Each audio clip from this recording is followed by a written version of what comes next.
4 मई के दिन बाबा जी के जो स्वाजवाब संगत के साथ हुए, उनको हम इस वीडियो के माध्यम से आपके साथ साझा करने वाले हैं। एक व्यक्ति ने सवाल किया कि बाबा जी, मैं परिवार में रहता हूँ और परिवार को प्रेम भी बहुत करता हूँ और मेरा परिवार भी मुझसे बहुत प्रेम करता है, पर मैं जब से आपके प्रेम में पड़ा हूँ तो मेरी अवस्था कुछ और ही हो गई है। मुझे अब ऐसे लगता है कि कहीं मैं पागल ना हो जाऊं, कहीं मैं जग का तमाशा ना बन जाऊं। इस पर फरमाया गया कि बेटा, मालिक के साथ जितना प्रेम करें उतना कम है।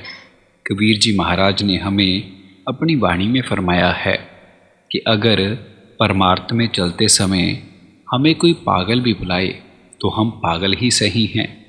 हमें कभी भी अपनी करनी को, अपने प्रेम को गिनती में नहीं लाना है। उसी भाई ने आगे प्रश्न किया, कहा बाबा जी, श्री गुरु गोविंद सिंह जी महाराज 10वीं पातशाही पोंटा साहिब में आए थे। जब उन्होंने पोंटा साहिब में अपना पैर रखा तो बहुत सी संगत को उन्होंने बख्श लिया। बाबा जी, आप भी कुछ ऐसा करिश्मा करो, आप भी पोंटा साहिब आओ। इस पर बाबा जी ने फरमाया कि बेटा, मैं तो बहुत बार गया हूँ। जब भी मैं देहरादून जाता हूँ तो पोंटा साहिब में होकर जाता हूँ। एक व्यक्ति ने सवाल किया, कहा बाबा जी, आपका बहुत शुक्रिया जो आपने मुझे ये मौका दिया। फिर उसने कहा कि बाबा जी, परमार्थ क्या है? आप हमें एक तरफ कह देते हो कि भजन सिमरन करो और दूसरी तरफ कहते हैं कि बिना परमात्मा के परमार्थ नहीं हो सकता। बाबा जी, इसका मतलब क्या है? इस पर बाबा जी ने फरमाया कि देखो बेटा, परमार्थ का अर्थ है परम का अर्थ। असल में हम मालिक के साथ जुड़े हुए हैं।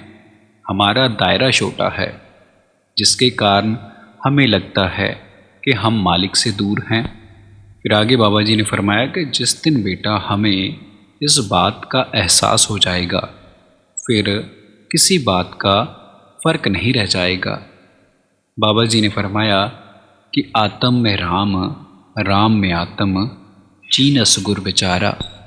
जब तक हम अपना ध्यान अंतर्मुख नहीं करते तब तक हमें बात समझ नहीं आएगी।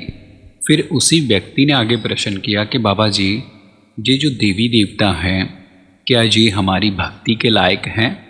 इस पर बाबा जी ने फरमाया कि बेटा, भक्ति का अर्थ है अंतर्मुख होना।